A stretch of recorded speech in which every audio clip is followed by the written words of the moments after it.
Olá, tudo bem com vocês? Hoje, dia 351, nós vamos ler os capítulos 7, 8 e 9 da Epístola aos Hebreus. Capítulo 7, Melquisedeque, tipo de Cristo.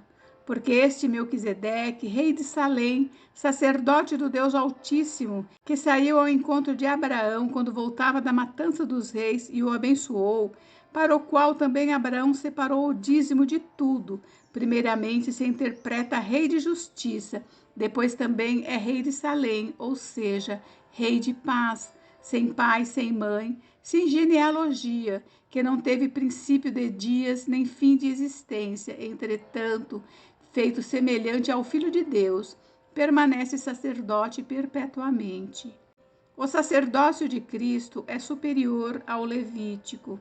Considerai, pois, como era grande esse a quem Abraão, o patriarca, pagou o dízimo tirado dos melhores despojos.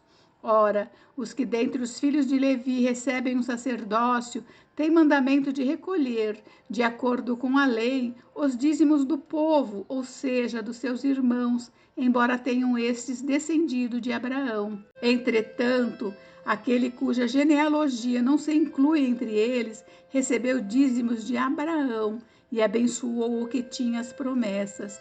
Evidentemente, é fora de qualquer dúvida que o inferior é abençoado pelo superior. Aliás, aqui são homens mortais os que recebem dízimos, porém ali aquele de quem se testifica que vive. E por assim dizer, também Levi, que recebe dízimos, pagou-os na pessoa de Abraão, porque aquele ainda não tinha sido gerado por seu pai, quando Melquisedeque saiu ao encontro deste. O sacerdócio levítico teve fim, mas o de Cristo é eterno. Se, portanto, a perfeição houvera sido mediante o sacerdócio levítico, pois nele baseado o povo recebeu a lei, que necessidade haveria ainda de que se levantasse outro sacerdote, segundo a ordem de Melquisedeque, e que não fosse contado segundo a ordem de Arão? Pois quando se muda o sacerdócio, necessariamente há também mudança de lei, porque aquele de quem são ditas estas coisas pertence a outra tribo, da qual ninguém prestou serviço ao altar, pois é evidente que nosso Senhor procedeu de Judá, tribo a qual Moisés nunca atribuiu sacerdotes. E isto é ainda muito mais evidente quando, à semelhança de Melquisedeque, se levanta outro sacerdote, constituído não conforme a lei de mandamento carnal, mas segundo o poder de vida indissolúvel, porquanto se testifica: tu és sacerdote para sempre, segundo a ordem de Melquisedeque. Portanto, por um lado, se revoga a anterior ordenança por causa da sua fraqueza e inutilidade, pois a lei nunca aperfeiçoou coisa alguma, e por outro lado, se introduz a esperança superior, pela qual nos chegamos a Deus. Cristo, sacerdote único e perfeito, é visto que não é sem prestar juramento, porque aqueles sem juramento são feitos sacerdotes, mas este com juramento, por aquele que lhe disse: o Senhor jurou e não se arrependerá, tu és sacerdote para sempre. Por isso mesmo, Jesus se tem tornado fiador de superior aliança. Ora, aqueles são feitos sacerdotes em maior número, porque são impedidos pela morte de continuar. Este, no entanto, porque continua para sempre, tem o seu sacerdócio imutável. Por isso, também pode salvar totalmente os que por ele se chegam a Deus, vivendo sempre para interceder por eles.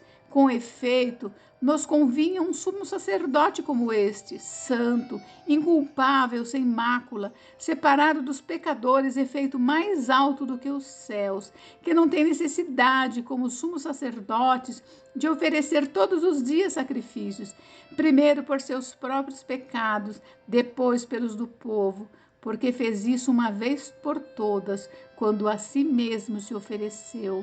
Porque a lei constitui sumos sacerdotes a homens sujeitos à fraqueza, mas a palavra do juramento, que foi posterior à lei, constitui o Filho perfeito para sempre. Capítulo 8. A antiga aliança era o símbolo transitório da nova, superior e eterna, da qual Cristo é o mediador. Ora, o essencial das coisas que temos dito é que possuímos tal sumo sacerdote que se assentou à destra do trono da majestade nos céus, como ministro do santuário do verdadeiro tabernáculo que o Senhor erigiu, não o homem.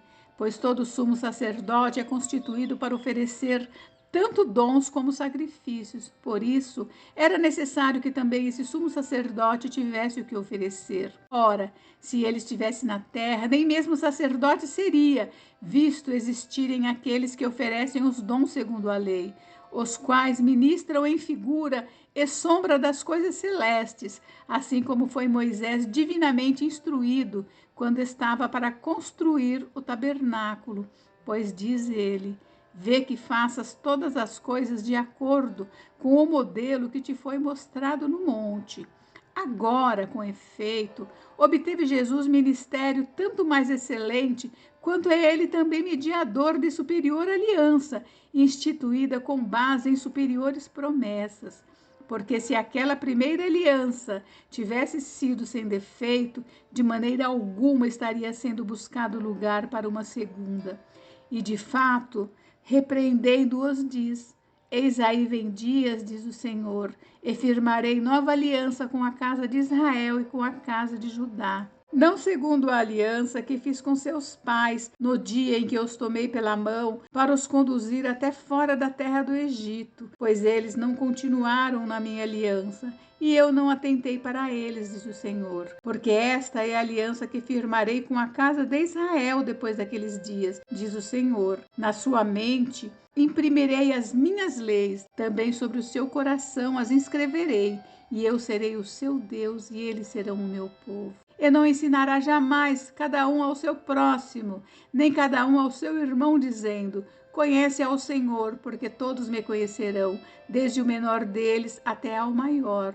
Pois para com as suas iniquidades usarei de misericórdia, e dos seus pecados jamais me lembrarei. Quando ele diz nova, torna antiquada a primeira. Ora, aquilo que se torna antiquado e envelhecido está prestes a desaparecer. Capítulo 9.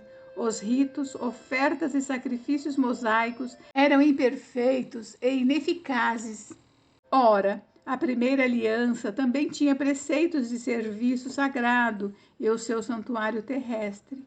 Com efeito, foi preparado o tabernáculo, cuja parte anterior, onde estavam o candeeiro e a mesa e a exposição dos pães, se chama o Santo Lugar. Por trás do segundo véu se encontrava o tabernáculo, que se chama o Santo dos Santos, ao qual pertencia um altar de ouro para o incenso e a arca da aliança totalmente coberta de ouro, na qual estava uma urna de ouro contendo o maná, o bordão de Arão, que floresceu, e as tábuas da aliança, e sobre ela os querubins de glória, que com a sua sombra cobriam o propiciatório. Destas coisas, todavia, não falaremos agora pormenorizadamente. Ora, depois de tudo isto assim preparado, continuamente entram no primeiro tabernáculo os sacerdotes para realizar os serviços sagrados. Mas no segundo, o sumo sacerdote, ele sozinho, uma vez por ano, não sem sangue, que oferece por si e pelos pecados de ignorância do povo, querendo com isto dar a entender o Espírito Santo, que ainda o caminho do santo lugar não se manifestou, enquanto o primeiro tabernáculo continua erguido. É isso uma parábola para a época presente, e segundo esta, se oferecem tanto dons como sacrifícios, embora estes, no tocante à consciência, sejam ineficazes para aperfeiçoar aquele que presta culto, os quais não passam de ordenanças da carne, baseadas somente em comidas e bebidas, e diversas abluções, impostas até ao tempo oportuno de reforma. O sacrifício de Cristo não se repete, é perfeito e eficaz. Quando, porém, veio Cristo como sumo sacerdote dos bens já realizados, mediante o maior e mais perfeito tabernáculo, não feito por mãos, quer dizer, não desta criação, não por meio de sangue de bodes e de bezerros, mas pelo seu próprio sangue, entrou no Santo dos Santos uma vez por todas, tendo obtido eterna redenção. Portanto, se o sangue de bodes e de touros e a cinza de uma novilha, aspergidos sobre os contaminados, os santificam quanto à purificação da carne, muito mais o sangue de Cristo, que pelo Espírito eterno a si mesmo se ofereceu sem mácula a Deus, purificará a nossa consciência de obras mortas para servirmos ao Deus vivo. Por isso mesmo, ele é o mediador da nova aliança, a fim de que, intervindo a morte para a remissão das transgressões que havia sobre a primeira aliança, recebam a promessa da eterna herança aqueles que têm sido chamados, porque onde há testamento é necessário que intervenha a morte do testador, pois um testamento só é confirmado no caso de mortos, visto que de maneira nenhuma tem força de lei enquanto vive o testador. Pelo que nem a primeira aliança foi sancionada sem sangue, porque havendo Moisés proclamado todos os mandamentos segundo a lei a todo o povo, tomou o sangue dos bezerros e dos bodes com água e lã, tinta de escarlate e hisopo, e aspergiu não só o próprio livro, como também sobre todo o povo, dizendo: Este é o sangue da aliança, a qual Deus prescreveu para vós outros. Igualmente também aspergiu com sangue o tabernáculo e todos os utensílios do serviço sagrado.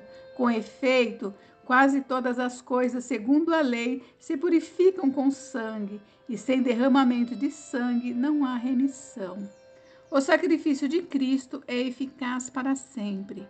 Era necessário, portanto, que as figuras das coisas que se acham nos céus se purificassem com tais sacrifícios, mas as próprias coisas celestiais com sacrifícios a eles superiores, porque Cristo não entrou em santuário feito por mãos, figura do verdadeiro, porém no meio do céu, para comparecer agora por nós diante de Deus, nem ainda para se oferecer a si mesmo muitas vezes, como sumo sacerdote, cada ano entra no Santo dos Santos com sangue alheio. Ora, neste caso, seria necessário que ele tivesse sofrido muitas vezes desde a fundação do mundo.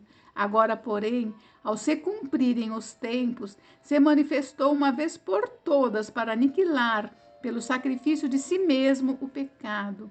E assim, como aos homens está ordenado morrerem uma só vez, vindo depois disto o juízo, assim também Cristo, tendo se oferecido uma vez para sempre, para tirar os pecados de muitos, aparecerá segunda vez, sem pecado, aos que o aguardam para a salvação. Gente, encerramos por hoje, mas amanhã tem mais. Fiquem com Deus.